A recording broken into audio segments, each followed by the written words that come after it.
ky, që kur ka ardhur zoti Lasivita, ka një rritje të frymës opozitare. Se të shtunë erdhi, se ku ka ardhur ai, s'ka ardhur fare. Ka ardhur në 10 shkurt. Erdhi njerë, bërë një taj iku. Kur ka ardhur në 10 shkurt, kur ka nënshkruar zyrtarisht marrëveshjen e bashkëpunimit me Partinë Demokratike, kur ka deklaruar në mes Tiranës që kukullat e Sorosit nuk mund të jenë partner të besueshëm të Shteteve të Bashkuara të Amerikës. Është person privat, ma i përfaqëson qeverinë. Po pse u mërzitën këta kur është person privat ai? Kush u mërzitën? Këta më qeveria, ky më që ka filluar me epitete, që merret me Edi Ramës thosh çdo gjëra, po pikërisht këtu e ka ardhur, po që nuk mëzitet fare, ëh. Po e di unë, e di ai mirë sa i qetë është. Edhe me dhe ai dhe Lasivitas nuk e bën Belind Klliçin të kompleksuar që t'japi fitore. Edhe me përgjimet e Deas, edhe me përgjimet që ka Edi Rama me trafikant droge dhe drejtues kartelesh në Aruba. Jeni duke thënë që edhe me rastin e mikut drejtësia amerikane po heton kryeministin. Edhe në rastin e mikut të tij të ngushtë Charles McGonigal, që ky e ka korruptuar dhe i ka dhënë $225,000. Ne nuk kemi që është kthyer dot. $225,000 për të sulmuar opozitën shqiptare. S'është nevoja ti përsërisim. Kështu që Edi Rama i ka mirë shumë punët në Amerikë. S'ka në jetim për Edi Rama, nuk ka jetim. Po do t'i shihni të gjitha më kur? Pa merak, nuk ka. Po se ju thoni, do ndodhë po 11 maj erdhi. Po le të vijmë 11 maj, gjitha do vijmë para. Edi Rama do t'ik nga politika shqiptare si askush më përpara. Edi Rama do t'iki ashtu siç e meriton, i damkosur, i turpëruar, zoti Klliçi, 12 vjet ka ai, është rekordmen. Dhe para ligjit si askush më parë në historinë e politikës shqiptare. Ja këtë ta garantoj unë, mbaj shënim sot, sa është data sot, e sa është ora, mbajeni shënim. Ora 9:54. Pas disa vitesh dhe do të flasim bashkë prapë 14 prill se çfarë do të ndodh me politikanin Edi Rama. Këtu do t'jemi. Edi Rama ke thënë që do përfundojmë burgë. Njëri si askush më përpara. Nga qeveria amerikane. Jo, nuk po them qeveria amerikane, Edi Rama do të shkojë para ligjit si askush më përpara zyrtari i këtij shteti. Po, nga spaku që ju si besoni? Se ju thoni s'po e arreston thuaj spaku për këtë arsye. S'po del logjika këtu. Zoti Qafoku, duke ju thënë këtë edhe duke ja u përsëritur sërish, po ju them, një kryeministër dhe një politikan që kanë ndjekur hap pas hapi të gjitha shenjat dhe sjelljet e udhëheqësit të tij politik dhe shpirtëror që është Enver Hoxha, që burgosi të gjithë bashkëpunëtorët e tij, dhe në fund i shpëtoi vetëm Ramizi, e njëjta gjë. Kush është Ramizi më të? Ta shohim, deri tani është Belinda, po nuk i dihet, mund mos jetë dhe Belinda. Deri tani është Belinda, po mund mos jetë dhe Belinda. Këta Belinda. Mund të jetë Gonxha. Si kemi Belinda? Kështu ma ka vendos. Po jo, se ka një histori. Apo ma kanë vendos ta. Po për çfarë? Kush këta? Ma ka vendos gjyshja ime. Gjyshja? Po, gjyshja. Se, ka në i... Sepse gjyshja quhej Bedia Sullo, një mësuese e nderuar në Tiranë. Dhe gjyshja si trisnin shkurt Zysh Bedo, dhe ma vendosit ma vente e Belo. Dhe Belo nuk ishte Belind. Emri dhe ma ka vendos gjyshja që më ka rrit dhe më ka edukuar. Po e ke adash Belinda Ballukun? E ke adash? Po çfarë lidhje ka, se kemi emrin e përbashkët, s'kemi asgjë të përbashkët me njëri tjetrin. Jo, ndoshta e ka nga këngëtarja amerikane Belinda Carlisle, e mban mend? Të përbashkët kemi vetëm këngëtarën amerikanë besoj ke ndjekur. Vetëm betejën kundër Erion Veliajt. Njëri ka zgjedhur ta udhëheq publikisht këtë betejë, unë kam udhëhequr publikisht këtë betejë, tjetri ka vendosur ta udhëheq në Rogoz. Zoti Klliçi, më lejo të kuriozitet shumë të madh për Po, më lejo të bëj një pyetje. Ajo e ka udhëhequr betejën kundër Veliajt në Rogoz. Unë e kam udhëhequr publikisht. Unë fakt do të pyesja këtë, po si përgjigjesh atyre që thonë që Belinda Ballukut ka futur ty të bësh të betejë? Po, hajde të më gjej një prerje të vetëm, një lidhje të vetme, hajde të më gjej një gjë të vetme, një komunikim të vetëm, jo të Belindit me të, që s'ka lidhje, s'ka ndodhur kurrë. Po as të personave të tretë që mundet të ketë pas një herë, dhe hajde, po ky vend me këto tash e them më, këto janë të njëjtët njerëz që thanë që unë kam shit zgjedhjet në 2023. Këto janë të njëjtët njerëz që mund bën me kull. Këto janë të njëjtët njerëz që mund kanë bën me jate. Këto janë të njëjtët njerëz që thonë që unë kam marrë miliona euro. Si është jeta? Këto janë të njëjtët njerëz që thonë që unë jam pa shkollë. Janë të njëjtët njerëz që merren me familjen time. Pa shkollë. Si është jeta private? Janë të njëjtët njerëz që nuk kanë lënë balt dhe linçim pa drejtuar ndaj meje dhe kanë nxjerrë këto teori konspirative. Nëse mendojnë se më kanë bërë dëm mua zero, dëm i kanë bërë vetes dhe i kanë bërë PS-s për gjithë sherrin që kanë injektuar në PS. Po mua pushka top, le të vazhdojnë çfarë të duan thonë për sa kohë unë jam i qartë me veten time, me familjen time, vazhdojnë në rregull edhe jam në rregull. Si është jeta juaj private tani në politik, ose më saktë tani që ju keni rritur profilin tuaj politik? Në çfarë kuptimi? Po ja, ju thatë pikërisht duke rritur, sa më shumë e keni rritur profilin politik, aq më shumë sulme keni marrë dhe në aspektin personal. Po është normale, është e pritshme, të vjen keq për nivelin e kundërsharit politik, të vjen keq për nivelin e mediave shpeshherë, në cilat degradojnë pronar mediash, analist apo njerëz që zotrojnë portale, që nuk kanë asnjë akuzë konkrete për të drejtuar, për të shigjetuar, patjetër nëse unë kam shkel njerë njëtën time ligjin, kam bërë diçka të parregullt, kam abuzuar me financat publike. Ja, pas ke marrë gjoba. Kam abuzuar me diçka patjetër të dalin dhe pas ke marrë gjoba me makinën. Kur e ke marrë gjobën e fundit? Dhe të ngrenë zërin. Ma trego këtë. Disa muaj. Dhe të ngrenë zërin për çfarë ka shkelur ligjin Belind Kolliçi. Por nëse bën vaki që një politikan nuk ka as edhe një shkelje ligjore, nuk ka as edhe një abuzim në jetën e tij, nuk është normale në gjykimin tim që vetëm të hidhet balë, të linçohet, të shpifet publikisht, sepse kundër përgjigja më mbrapa qëllon si në rastin e Belindit që jo vetëm që nuk prodhon efektin që ata mendojnë, që ta stepin, por e motivojnë për t'i çuar aty ku janë sot. Zoti Kolliçi, ke dy prindër që kanë qenë të zotë në punët e tyre, në jetën e tyre, një jetë i qetë. Patjetër, një familje normale. Çfarë të thonë ata në këtë, po themi në këtë se ke qenë? Po për herë, patjetër më pjesë the center of the storm. Për 4 vite. At the center of the storm. Patjetër, në qendër kam qenë. Çfarë ka thënë babai, mamaja? Ore djalë, se në Shqipëri është shumë e vështirë. Nuk e kanë të lehtë. Ta them këtë, nuk e kanë të lehtë sepse janë njerëz që kanë ndjekur jetën e tyre, karrierën e tyre, kanë pas karriera krejt modeste, kanë zanatet e tyre, kanë pas një jetë qetë, nuk kanë qenë kur njerëz publik, dhe nuk janë mësuar me këtë gjë. Po çfarë kanë thënë? Nuk ka thënë njerë, o Belind, bova Belind na mërzitet tani. Jo, nuk më kanë thënë, këtë thjesht kanë pasur merakun, a do të stopoj unë apo a do të vijoj unë. Dhe këtë ta them sinqerisht. Pra kanë patur merakun, shiko, prindrit e mi e dinë shumë mirë se çfarë kanë rritur. Unë jam një produkt i prindve të mi, i edukatës time familjare, edhe i formimit tim familjar. Prindrit e mi e dinë shumë mirë se çfarë kanë rritur. E dinë shumë mirë se kush jam unë dhe e dinë shumë mirë se sakrificat që ata kanë bërë, çfarë kanë bërë ata për shkollimin tim, për formimin tim, për edukimin tim. Patjetër që nuk janë ndjerë mirë në momentet që mund të kenë parë shpifje nga më të rëndomtat dhe më të ultat për fëmijën e tyre, po pa diskutim që një moment vetëm kanë patur shqetësimin që çfarë do të ndodhë me ty dhe kjo ka qenë në fakt pas zgjedhjeve lokale të 2023-shit. Që kanë qenë dhe ata që isha pa mandat dhe menduan se unë do ta leja në mes karrierën time politike, po ishin shqetësuar se janë prindër, është krejt normale që çfarë do të ndodh tani dhe kam përshtypjen që ja kam zbardhur dhe atyre faqen me gjithë rrugtimin tim të 2 viteve më pas dhe rrugtimin tim të 4 vite të jetës publike aktive parlamentare, po edhe që kur kam hyrë në forumin rinor. Pra thënë këtë, si dy prindër normal që shqetësohen për fëmijën e tyre. Por si dy prindër që janë mësuar të lexojnë gjëra nga më të çuditshmet, më të tmerrshmet, për një fëmijë që e njohin shumë mirë. Për sa kohë nëna dhe baba im dhe vlla im, që ka qenë dhe ai pjesë shpeshherë sulmeve, krejt pa lidhje është një njeri privat në jetën e tij, një njeri që është me 3 fakultete, një njeri që është një nga të paktët janë me gishat e njërës dorë, avokatërit shqiptar që janë me licencë avokatin Shtetet e Bashkuara të Amerikës, që kanë të drejtë të praktikojnë ligjin në Shtetet e Bashkuara të Amerikës, dhe këtu dhe në Amerikë. Është një ndër të paktët në mos gaboj mund të jenë me gishat e një dore shqiptarët që jetojnë, punojnë edhe në Shqipëri, por që punojnë edhe andej.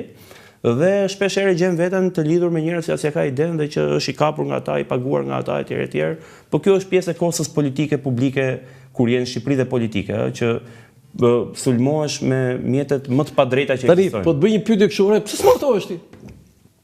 Po se është çështje formale ajo celebrimi, nuk ka lidhje. Pse smartohesh? Ore jo, celebrimi po, martohesh? Jo, nuk kam për fat mirë, jo vetëm unë, po edhe partnerja ime, edhe fejuara ime, edhe Ana, nuk kemi qef kështu këto dasmat që ne i bën mami me kursimet e pensionit 500 milion lek, se nuk kemi 500 milion lek. Mos bëj dasëm, po jeton më vete? Nuk kemi, jo në vete, jam aktualisht, po, ka rreth 1 vit e gjysmë që jetoni më vete? Që jetojmë bashkë, për herë të parë. Pa celebrim? Pa celebrim, që bashkëtojmë. Po çfarë ke që ka, nuk ta kërkon. Ore në Shqipëri, po lagja të thot aty ore djalë marto, bëj fëmijë etj.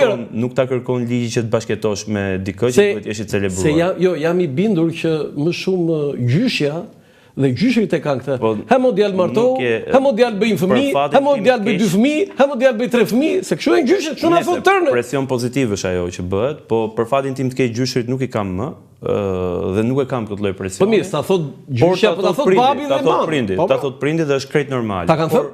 Po edhe ma kanë thënë më patjetër. Edhe ma kanë thënë që edhe mori shpirti ngele politik rrugëve. Sa vjeç je? Fushat i ri jam. Sa vjeç je? 38 jam, kam kohë. 38 në rregull jam. E di si i thonë në zonën time, Belind, kujdeset i ku mosha. Më përmende bashorten, unë kam respekt shumë për familjen Shkreli, sepse e njoh. Dhe i njoh personalisht edhe. Se gjera si ti kërkoj dhe ndjes publikisht, shpeshherë që janë bërë pjesë e sulmeve dhe baltës për shkakun tim. Atyre? Edhe familjanës, po patjetër, edhe në fushatën time elektorale. Unë e përshëndes edhe kam një respekt të veçantë për atë që ai përfaqëson edhe si njeri, po sidomos për anën profesionale, është një nga njerëzit që unë kam më shumë për zemër për arkitekturën, për trashëgiminë kulturore, trashëgiminë arkitekturore. Dhe bisedat me Artan Shkelin për mua kanë qenë nga më interesantet në karrierën time si gazetar, që kur ka qenë drejtori i monumenteve të kulturës. Edhe të them diçka se është hera parë që në gjithë jetën time publike del kjo çështje dhe unë dua ta ezauroj. Arsyeja pse thash i kërkoj ndjes edhe prindve të partneres sime, dhe familjes saj dhe partneres sime, është sepse për shkak të angazhimit tim publik dhe për shkak të një lufte shumë të madhe dhe të pa kompromis kundër korrupsionit, shpeshherë kanë gjetur dhe ata veten të përfshirë në fake news-e, në sulme, në balt, në linçim për shkakun tim. Për shkakun tim nga media të majta dhe nga media që paguhen dhe financohen nga inceneratori i Tiranës. Pra kanë qenë mediat që paguhen edhe sot nga inceneratori i Tiranës, e hudhëheq këtë betejë Carlo Bolino, Leçiani Carlo Bolino. Tani e di unë që jeni gazetar. Jo, ai është gazetar. Tani kjo nuk ka lidhje fare se ç'a mendoj, po. Duhet të ndajmë që se kemi këtu. Duhet të ndajmë dhe ta them edhe miqësisht, mos e patjetër. Duhet të ndajmë gazetarin nga mercenarin. Kur gazetarët kthehen në mercenar, kur gazetarët sulmojnë, linçojnë, merren, se kemi këtu, se s'është etike, as për mua. Nuk po e vazhdoj tani. Por se qeveria e Partisë Demokratike ka shpallur ngrada 94-në. Di këtë ti? Intereson fare. Po jo. Dhe nëse e ka bë pas ka bë mirë, pas ka njoftë herët. Se di këtë ti? E pas ka njoftë herët. Se di këtë? E kanë njoftë herët, edhe pak i pas kanë bërë. Por të them këtë. Pak i pas kanë bërë.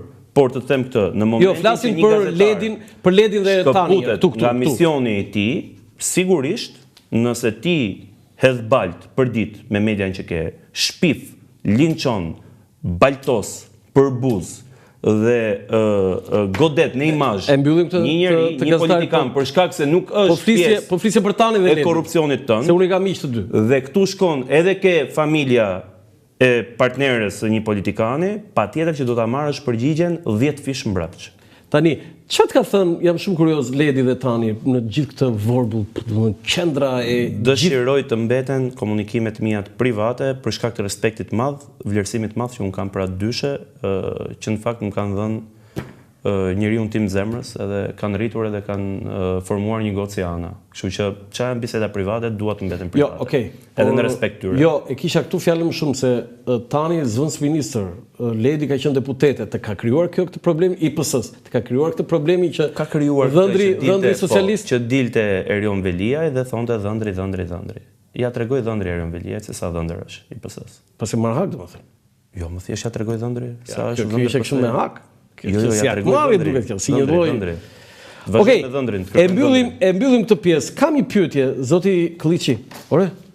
Po nëse fiton, pse humbet PD-ja? Ç'do të bërë pas me ju? E para PS-ja nuk fiton. E para në 11 maj, e para në 11 maj, Partia Demokratike do fitojë zgjedhjet. E dyta patjetër, mund të ndodhë kjo që thoni ju që Partia Demokratike mos i fitojë zgjedhjet. Do të zbatohet çdo rregull statutore në Partinë Demokratike e përcakton statutin në raport me udhëheqësinë e Partisë Demokratike. Zoti Berisha do të largohet. Shiko. Zoti Berisha është i zgjedhur në mos gaboj kryetari i Partisë Demokratike në maj të vitit 2022, me një mandat 4 vjeçar, që i mbaron në maj të vitit 2026. Statuti ka të gjitha parashikimet e veta për zgjedhjet e përgjithshme e për gjitha. Zoti Berisha kam përshtypjen pak rëndësi ka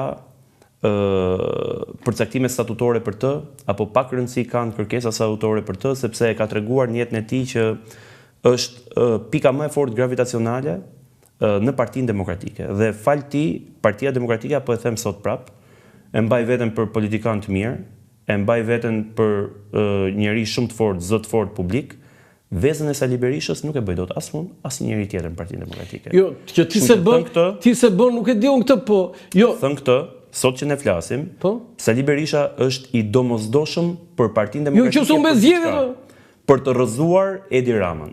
Dhe Sali Berisha, të dini diçka, këtë ja kam thënë dhe palo ambasadorëve që kanë qenë dikur. Çe këtë ambasadorë se ti je politikan model, ti je politikan amerikan. Ja ta them unë se vinë tallen këtu dhe na tregojnë barcaleta me historitë tona, me shkatrimin që i bëjnë opozitave të këtij vendi. Do ta bëj pyetjen e fundit se ishte kjo po. Berisha duhet ikë apo jo? Po jo. Barcaleta mbasi largohen nga Shqipëria. Dhe mbasi nuk i qas njëri në rrugë dhe kur vin këtu shoqërohen me 10 bodyguard. Okej. Po jo zoti Zoti Berisha, u mbet zgjedhjet PD duhet largohet? Po jo. Zoti Berisha e ka të përcaktuar në statut që në atë moment është i kërkohet t'i jap dorëheqjen dhe mund të rikandidojë për kryetar partie të bëj çfarë. Por në fillim të largohet, pastaj rikandidimi. Ore fare pak na intereson kjo. Ne na intereson që Partia Demokratike të fitojë zgjedhjet. Për ta mbyllur, të fitojë zgjedhjet. Përse David Koselançik nuk erdhi ambasador? Të ju sqaroj për diçka, nuk e kam iden. Janë çështje të Kongresit dhe të Senatit. Tani mos më shgënjek kështu tani, ti ke informacione tani. Ti pretendon që unë të di se ç'a ndodh në Senatin amerikan. Ti the Lasivitas do përmbys Shqipërinë? Do fitoj Partia Demokratike? Që do përmbys Shqipërinë Krisi? Krisi do përmbys Edi Ramën. Po përmbysja është kjo. Krisi po. Pushtetin pushtetin Shqipërinë. Tani ti kur the këtë të Lasivitas, atëherë nuk e di që David Koselançik është kthyer nga, do të thënë, Ilir Kullaj që kisha para disa ditësh dha një lajm. Jo, më fal, dha një lajm që presidenti Trump e ka kthyer përfundimisht kandidaturën, emërimin. Nuk e kam, të të gënjej. Po ti merresh me Lasivitas se nuk di këtë? Kjo është shumë e rëndësishme për Shqipërinë. Më shumë kam hallin e qytetarëve të Tiranës për momentin. Nuk ka fituar në një parti këtu pa mbështetjen e Amerikës, ë? Pa mbështetjen e Amerikës nuk ka fituar asnjë parti. E të rinjve të Tiranës dhe kam problemin e zgjedhjeve në 11 maj. Thën këtë zoti Qafoku, ma dëgjoni edhe këtë, se kam dhënë disa lajme sot. Shpirti i Edi Ramës e di se sapo mund që të loboj në Amerikë për gjetë. Ti di të zgjedhësh ku të japësh lajmet një rrugë për të mbritur në administratën e re amerikane. Më vjen keq për i ka gjithë rrugët e mbyllura. Na vjen keq për Edi Ramës. Pas kemi të dy, pas edhe Berisha dhe Rama. Jo, Berisha ka asnjë problem. Berisha është partner i besueshëm i Shteteve të Bashkuara të Amerikës. Fushatën e tij elektorale e udhëheq krau i djathtë i presidentit Trump. Ish privat.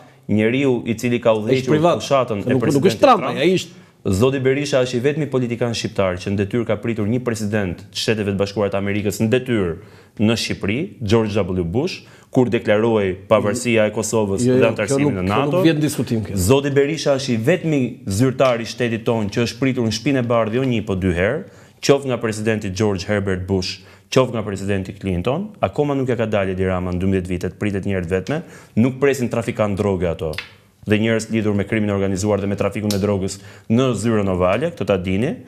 Dhe zoti Berisha, sot që ne flasim, është një partner i besueshëm, siç ka qenë gjithmonë i Shtetet e Bashkuara të Amerikës. Do ishte do ngrada? Do ta shihni shumë shpejt. Po si shumë ke 3 muaj që thon këtë ta shihni shumë shpejt. Do ta shihni, unë jam. Do shkojnë në SBA? Unë nuk jam zyrtar amerikan, unë jam zyrtar shqiptar. Sot është data 14 deri në datën 11 i bie që duhet më vish edhe një në studio se lam shumë gjëra pa konsumuar. Do ishte mirë të vi nga data 7-8 maj. 7-8 maj? Po, 7-8 maj diçka. Unë po e shënoj këtu, 7-8 maj. 6-7 apo 8 maj. 6-7-8-9 maj në studion e Degaloksi. Kemi sa gjë, i lam ca. Flasim edhe për gjendjen psiqike të Edi Ramës në atë periudhë. Ne nisim nga ai moment. Di gjë me paradhënie ti apo çfarë? Por se mos i bën një gjë ti Edi Ramës, se ai është mirë. Pa ai është mirë, është rregull ti partia. Jo, personalizaro, nuk merrem unë ashtu. Okej. Zoti Kliçi, unë të falenderoj, biseda ishte hartok. Pavarësisht se ne jemi miq të vjetër. Jo, ne jemi miq të vjetër, por biseda ishte hartok. Se mos dita se ndonjëherë kur shkon në një studio edhe të kanë përkthjelur kështu, të kanë bërë pyetje të dura, të kanë thënë po ke shumë të drejtë. Për hir të vërtetës nuk hyket përkthjelurit, hyke ata më sulmuarit, kështu që jam mësuar me hartok edhe shumë mirë që kemi hartok. Unë të falenderoj gjithsesi dhe e përshëndes shumë familjen tënde, prindit e tu, bashkëshorten tënde dhe veçanërisht 2 miqtë e mi, Tani dhe Ledin. Faleminderit. Të nderuar teleshikues, ky është emisioni i përsot nga Unë Qafoku, mirupafshim.